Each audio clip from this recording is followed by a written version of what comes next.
Welcome to another episode of the Empowered Half Hour. And like always, I'm excited to bring you this week's guest, but this week's guest maybe even saved my life. And maybe a little exaggeration, but not at the same time. We're going to get into what I mean by that. I kind of want to leave the cliffhanger until we get into the interview a little bit. But today's guest is my functional medicine practitioner, Kate Vasquez. And she is also the author of Estrogen is a Bitch. So today we're going to talk about all things under functional medicine and under estrogen, because I did not know that she was a bitch until I met Kate. So, Kate, I would love to give it to you so you can introduce yourself a little bit more formally to the audience. Yeah, absolutely. Thank you so much, Becca, for that. And as you mentioned, I am a functional medicine practitioner. I started off as a physician assistant in Western medicine, and I was working in an urgent care at the time. And I remember just thinking, like, is this all there is? Because I got into medicine to help people, right? Any PA or doctor or nurse practitioner, we all get into medicine to help people. But after a while, we realized we're not really helping people. It's actually more of sick care than really healthcare, where we're treating all these conditions with medications. We're not really getting to the root of what's really going on. Mm-hmm. And at the time, I also had a lot of my health issues as well. I had migraines since I was a child. And then in my 20s, I was getting constipated and bloated and lots of gas. And at the time, I didn't understand what was happening in my body, because I just thought, okay, this is just my fate. My family has a lot of GI issues, so that's probably what's happening. And that's what we tend to do, is like, oh, well, it runs in my family, so of course I'm developing this, right? And with the migraines, I also came with like a lot of chronic neck pain. And I didn't realize, how everything in the body was all related and connected. Because in Western medicine, when you go to the doctor and you have this pain and this issue and that, it's like, okay, the doctor will do the test. And most of the time, the tests most of the time come back normal, but you don't feel normal, right? And so sometimes you'll go off to different specialists. Like, I remember my primary at the time was also like, encouraged me to go see the neurologist, but I'm like, they're not going to help me resolve the migraine. All they want to do is put me on medications, more medications, Right. more medications. And I'm like, no, there's got to be a different answer. There's got to be a different way. And so I stumbled across Dr. Mark Hyman online one day. I don't even remember how I came across him, but he was talking about functional medicine and how it just gets to the root cause, and watching a little video about this girl overcoming asthma and eczema by like cutting out gluten and doing these different things. And I was like, wow, this is incredible. That's really And cool. yeah. And I'm like, I didn't realize that's what I could do as for medicine, because in PA school, we're not taught that. We're taught protocols and to treat everything with medications, right? And another thing too, growing up, my mom is from Poland. So she always had all these holistic remedies. Like every time I'd get sick, she had all these holistic remedies. We rarely went to the doctor. And I always was intrigued with holistic medicine and natural remedies, but again, wasn't taught that in Western medicine. So when I learned about functional medicine, I was so excited, because I'm like, wow, I actually get to use herbs and natural supplements and Yes. lifestyle food, because I really truly believe food is medicine.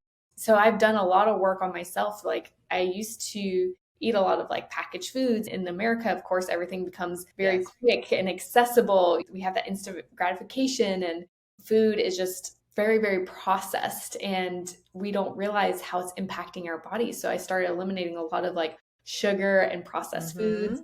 And I started feeling better, because at the time, not only was I have migraines and GI issues, I was also exhausted every single day, just physically exhausted. Yeah, my body just was aching, legs felt so heavy by the end of the day. And I'm like in my mid 20s, and I'm like, what's going on? Like, I shouldn't be feeling this way. And I actually work with a lot of like 20, 30-year-olds where they're like, yeah, same thing, exhausted, achy, just pain. And they're just like, what's going on with my body? And so, yeah, functional medicine really opened my eyes, and it really helped me to heal. I started, like I said, changing the things that I was eating. I worked on healing my gut. I also had high levels of cortisol when I did testing, and I'm like, well, no wonder. I was just constantly under a lot of stress, working 12 hours. And at the time, I also didn't know how to regulate my emotions, my nervous system. So that's a whole nother story. But I was also on birth control.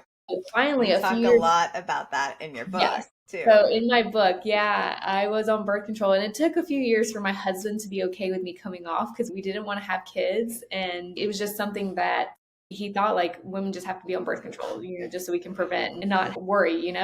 But after some coaxing and also him also learning about, he was listening to a podcast, I think, and he learned about the long-term effects of birth control. He was like, all right, I want you off of it.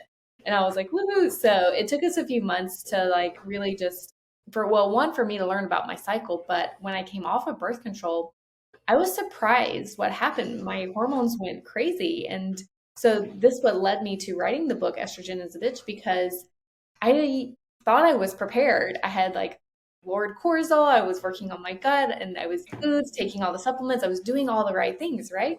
But yeah, my hormones went crazy and I was like, what is happening to my body? I thought like as a practitioner PA in functional medicine, like I should know what's going on. So I dove into learning more about hormones, and that's when I discovered, and I did the testing, my progesterone levels were really low, testosterone was really low. I needed to support the breakdown of estrogen in my liver. And I'm like, Here we okay. go. Mm-hmm. Yeah, that led me writing the book, because I'm like, most women don't understand the long-term effects of birth control. Most women don't realize. And I started like digging into the studies and the research too. I'm like, wow, it's in the research, it's in the literature that birth control affects our gut, it affects our gallbladder, it suppresses our hormones. And I was also losing hair. I'm like, oh yeah, because my testosterone's low. I'm losing hair. I have low. I'm like, oh, this all makes sense now. And so I'm like, more women need to learn about the impacts of birth control. But even if you're not taking birth control, it's still important to understand our hormones, like understand how to track it, because our hormones are constantly fluctuating throughout the cycle, you know? So that's what led me to writing the book Estrogen is a Bitch, and why I like dove into functional medicine. I'm so glad that you did too, because I opened this up saying that perhaps you saved my life. Who knows? But what I can tell the audience is that when I came to Kate, I was desperate. A lot of the audience already knows my story, but in October 2016, I fell to the bathroom floor in complete exhaustion. What I know now was like extreme burnout, and the thing that I will reveal in just a minute, I had another underlying issue, and they're all interconnected, right? Burnout, stress. And about a year after my bathroom floor moment, my hair was falling out in clumps and like circular, I don't know what, it's an alopecia, but it was basically like little circles of hair loss. And I was devastated because I have this lion's mane of red hair, and I'm like, where is it going? Like, what's happening to my body? I was gaining weight. I wasn't able to get weight off. I was exhausted. I had chronic brain fog, high anxiety, high stress. And after probably about a year or two of seeing traditional medicine doctors, I still didn't have answers, and my symptoms were getting worse.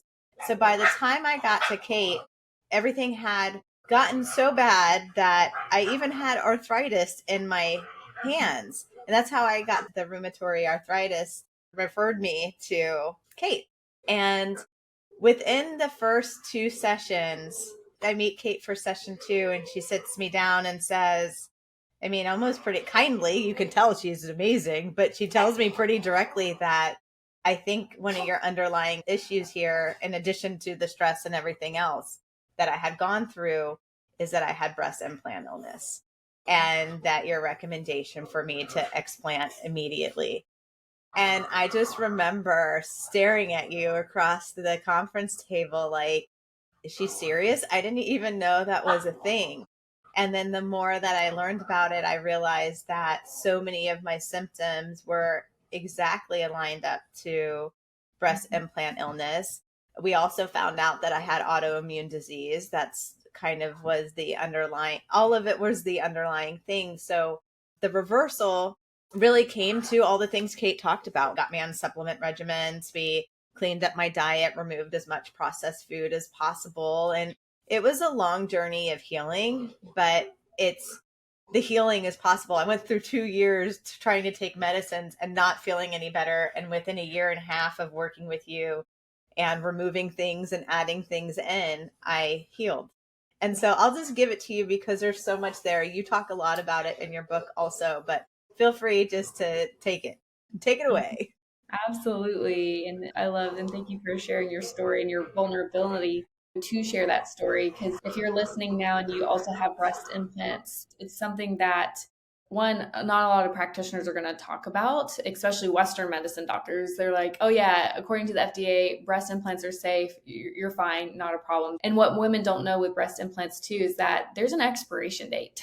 And I don't know if they tell you that, but there's an expiration on your implants. You should be getting them removed. And if you want to go through the replacement, do that. But at the end of the day, also recognize that we need to be educated about it too, because what I learned about breast implant illness, whether silicone capsule is either filled with silicone or saline, but the silicone capsule contains a lot of chemicals. It contains a lot of heavy metals, and it's also very porous.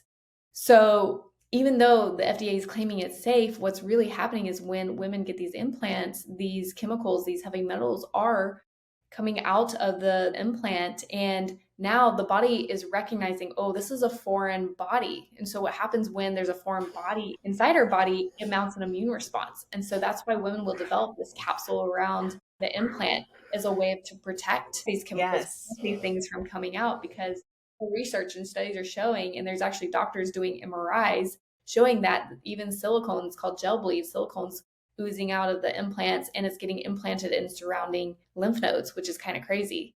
And when silicone comes out of the implants, like it doesn't come out of the body. If it's implanted in a lymph node, like it stays there for the rest of your life. So I think more and more women should be educated. I know women will do this because it's for their looks and wanting to feel better. I mean, I was in my late 20s. I was like, why not? Like, let's do this.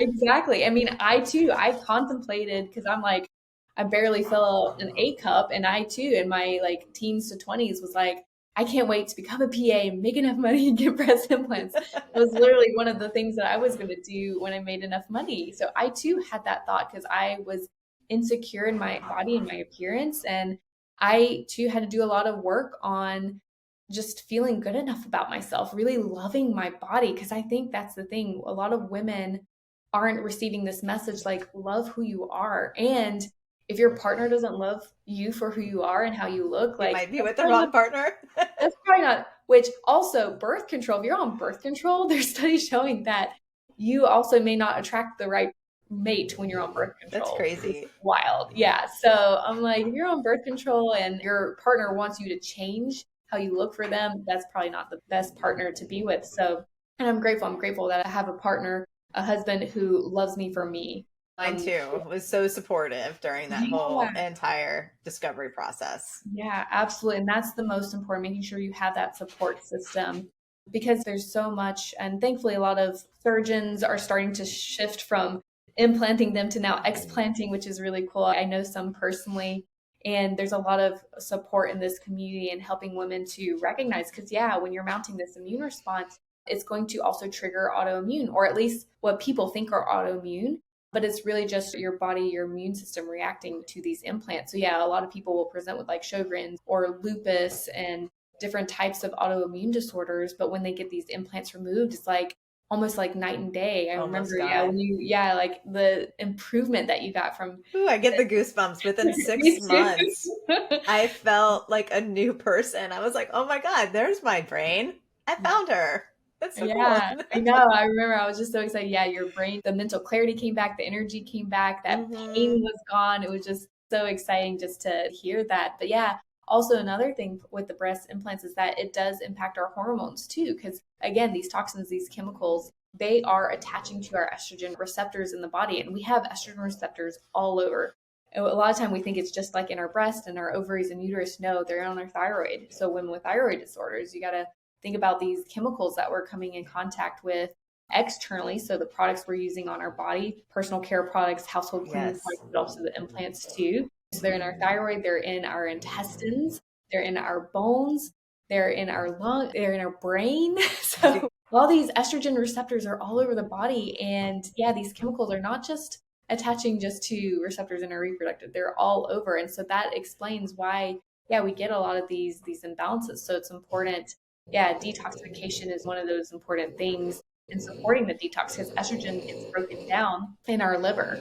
And if our liver is not working efficiently, then that can cause a problem, but also it gets eliminated in our gut. So that's where gut health comes into play. So this is where it all starts coming together. It's like, okay, yes, our hormones, We got to support our adrenals because if cortisol is high, it's going to take away from progesterone. So that's going to cause an imbalance in progesterone and estrogen.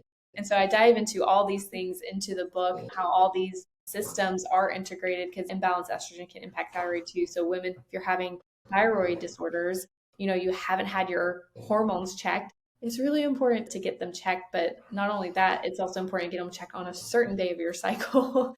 Because I worked with women where they bring me their blood work and I'm like looking at it, I'm like, okay, estrogen, progesterone looks low, but I'm like, what day of your cycle did you get this done? Because it's like, if you had this done on your period, yes, of course it's going to be low. And those are all the different things that I would say from a Western medicine standpoint, like an everyday woman just going through the world that like I didn't have awareness to. And so I stayed in a suffering state for far, far longer than I needed to. And breast implants, and you're like, hey, does this story relate to me? I mean, I can tell you that it might. If you have them and you're not yet sick, there's a chance you may never get sick. But what I can tell you from personal experience is that once I went through a severe loss, like everything happened at the same time. It was a perfect storm of bad. I like lost my dad. I was in a stressful and toxic work environment. My kids were in middle school. I was financially, although I made a good salary, everything in life was just like super expensive. And I was financially stressed out. I had the breast implants in. I ate highly processed food because I work 12 hours a day. I'm grabbing what I can. I'm momming, I'm working, I'm just surviving. And it was that perfect storm. And so when I finally met Kate, she was probably like my 10th or 11th practitioner doctor that I saw. And she helped me unpack all that and see that interconnectedness that she's been talking about. And just like one step at a time, we got the implants explanted. Then we started working on my food. Then we started working even like on energy. I mean, you talk a little bit about the nervous system, which could bring us into a whole nother conversation too. But it's really, I mean, I don't know if you want to touch on it just a little bit, but can you share why you're passionate about the nervous system too, in addition to estrogen and hormones? Absolutely. Well, before my journey really began, I was in a survival state as well, just like you were. Because, like you said, it's just one stressor stacked on top of another. All these events that are happening outside of us, it compounds on itself. And a lot of us aren't taught how to regulate, how to process and release our emotions, how to regulate our nervous system, how to adapt to stress.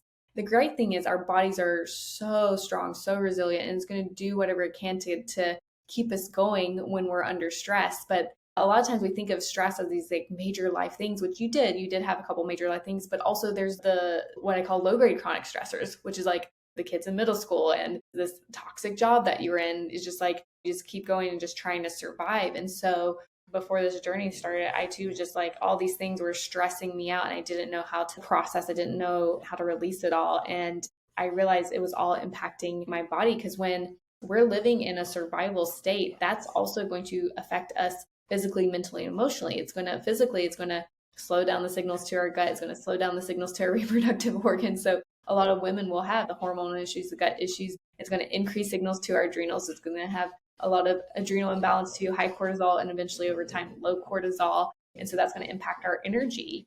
And our body is doing the best that it can. And what I realize is that most of us, we're fighting our bodies. We're fighting our bodies every single day. And I get it, because when you're in survival, you're going to resort to those processed foods that's not healthy, but it's drinking a bunch of caffeine just to get through when you're exhausted. Exactly. But the key is to like really start, like you said, make little tweaks and little changes. And that's what I do with not only you, but every client is like, okay, let's start working on little tweaks and changes to support our nervous system again. Because when we're in that survival state, that's going to be really hard to heal.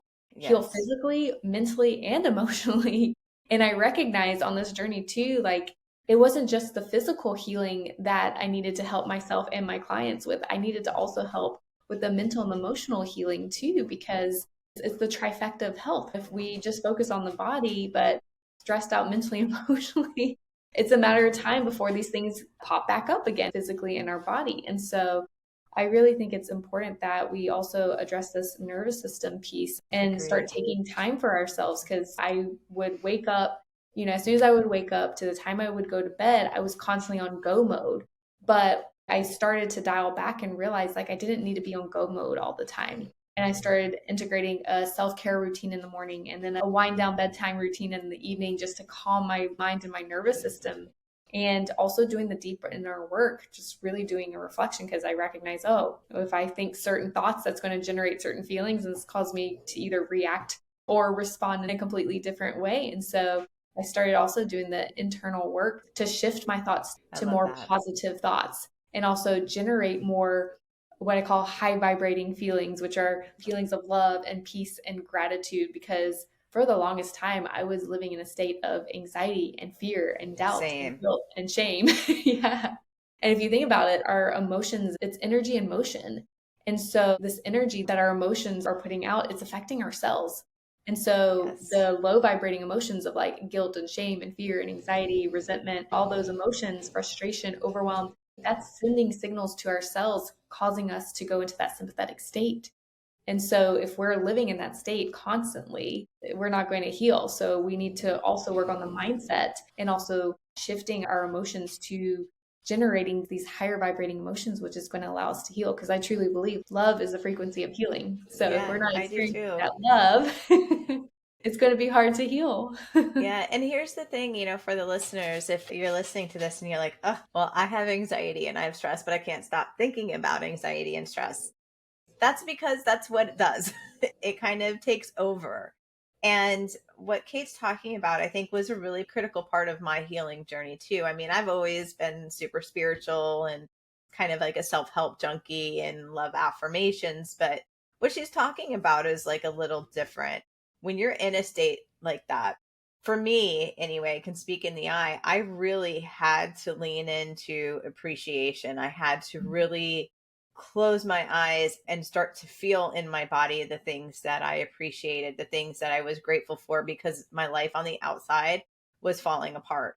And that's a real discipline. But what happened to me, and the kind of what Kate was sharing too, is that as I started giving myself the space to feel the appreciation, gratitude, love for the things that were good, I started feeling more of that. And eventually, over time, it does win and your body heals. Kate said it too, but what I have realized, just being on the healing side of this journey and not on the practitioner side as much, is that we are freaking incredible healing machines. Wow. I mean, my hair was falling out in clumps. I was a nervous wreck. I was sick. And now I'm fine. I'm Yeah. fine. And You're, that's only what, 3, 4, like the healing journey for me started 6 or 7 years ago. But when I came to Kate was probably 4 years ago, yeah. something like that. Now you're thriving, you're vibrant, you're radiant. So Yeah, radiant. I love that word. it's my favorite word, radiant, which is, yeah, it's funny because when it comes to our health, when we are healed, we literally radiate from the inside out. I do believe, Hmm. and even the spiritual books talk about like this radiant light that's within us. And when we're Yes. healed, that radiance literally comes from within and out. And that was my goal when I first started the practice, Radiant Health, was to get everybody to heal and radiate from the inside in. And now things have just shifted and evolved, and Radiant Health has now become Radiant by design, because I'm like, okay, it's not just the physical anymore, it's the mental and emotional. And it's just Yes. been beautiful just to watch your journey and watch as you have been on your healing journey. And like you said, healing does take time. And I did a lot of healing myself, physically, mentally, emotionally. And yeah, I like had anxiety every single day, tightness and tension in my shoulders and neck, 6 to 8 Hmm. migraines a month, gut issues, and then I had the hormone issues, but I was able to heal it all. But again, like look, just like you, it took time. And it's just having that grace and just focusing on that gratitude. Because I too, it seemed like everything was falling apart outside of me. But I really had to just keep tuning into the things that I was grateful for that I already had, because that gratitude, that frequency of love and healing, that's what causes that healing to happen. Oh, man. I can't believe we're like almost at 30 minutes already. And I'm like, but there's so much more. We're going to have to do a part two. But I would love for you to share with the listeners maybe aha or some words of wisdom that if they're maybe facing health issues or they're looking to get into their radiance, what could they do or what advice do you have?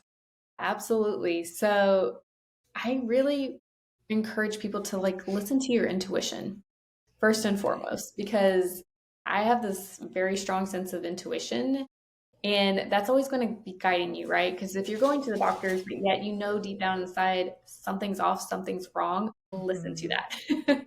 Find someone else. And when you find someone else, your intuition's going to let you know whether that person's the right person or not. So Yes. definitely hone in and listen to that intuition, because if we ignore it, we're going to do something that it doesn't always turn out. I've learned from experience. Don't listen to my intuition, but listen to my intuition. Yes, same And, here. and also be your advocate, because the doctors, they've learned a lot, but they don't know everything. And they're also recognized, they're also burnt out and stressed out because they're Yes. constantly in go mode, seeing patients every 15 minutes. So if they don't seem like they're listening or paying attention, also just have compassion for them too, because I was there. I was exhausted and burnt out. And thankfully, doing what I do now, I have the time. I can take the time with each person and actually listen to them. But recognize, like, most of us are operating in that sympathetic state. So finding someone who's going to take that time and listen to you, but advocate for yourself because something's off, something's wrong. And I noticed that too. That's why I'm like, when I went to the neurologist for the migraines, I refused to take the medication because I'm like, no, I'm going to get to the root of this. And the root was being in a survival state. I wasn't necessarily Right. doing work on shifting myself out. Then the migraines went away. It's like, oh, hello. Yeah, and that's like Like, where I was too when I went to the rheumatoid arthritis. They were like, "Well, do you want medicine?" And I'm like, "No, I want to know why I'm 40 with arthritis in my fingers. That's what I want to know." So, exactly. Yeah. So, yeah, be yeah, the I get advocate for that. yourself. Listen to your intuition. And also for me, I really had to learn how to like let go of control. That was also Oh, one yeah, of that the was a big hard one. things. Uh-huh. Especially let go and control things outside of me. Because Yeah. before I was so focused on trying to control every single thing that was happening outside of me. And I realized I don't have control over that. Because once we can release control and just really learn to surrender, that helps us to also shift into that parasympathetic, which Absolutely. I call a healing flow state. And it allows our bodies to heal. So yeah, one big question I would always ask myself, can I control this? And if I can't control this outside of me and I can't control it, then just let it go, release it, and focus. Because the only thing that we really truly control is ourself. We can control our Yes. thoughts, we can control how we feel, we can control how we react or respond in every situation. That's the only thing that we can control. So if we can just put our focus back on ourselves and just forget what's happening, because yeah, things are going to happen outside of us and it's out of our So control. true. So just release it and just focus on, okay, how am I going to show up in this moment? Am I going to show up like stressed out and chaotic and panicking? Or am I going to say, you know what, if I am going to be calm and I'm going to take a step back and just really evaluate what's going on, then you can come up with a solution and be able to navigate it a lot smoother. That's awesome. And I would like to ask, I mean, I know the answer to this, but I want to ask you because we have a pretty diverse audience as far as location goes. If someone is listening and they want to work with you, do you work with people virtually? Yes. Yeah, I'm 100% virtual and I work with anyone across the US. So, yes. That's awesome. So I was hoping you would say that, but as we wind down, I would love for you to share with the listeners how they can find you if they are looking potentially to work with you, and then also how they can follow you. Yeah, absolutely. So if you're looking to work with me and dive in a little bit deeper, I recommend head to my website. It's radiantbydesign.com. There, I actually have a quiz that you can take to find out whether you are. We talked a little bit about being in that survival mode. So to find out, are you surviving or are you thriving? And then you can also book a call with me there. And that's the best way to get a hold of me, because that way we can hop on a call. I can learn a little bit about you, what's going on, and then from there explain like what the next steps and process would look like. But also you can connect with me on Instagram. That's where I'm the most active, at the Kate Vasquez, and that's Vazquez. It's double Z's. If you type in VAS, you won't find me. So VAZ, double Z's. I So love yeah, that. at the Kate Vasquez on Instagram. And if you have any questions, send me a DM. It's only me on my account. You're not going to talk to a social media manager or anything like that. Like, if you reach out to me, I will respond. So I love Thank you for answering. that. Yes, That's exactly. awesome. And thank you for coming on the Empowered Half Hour. It was so great to have you on. Yeah, thank you so much, Becca. It was just a pleasure and honor, and I'm just So grateful for you and your journey. Same.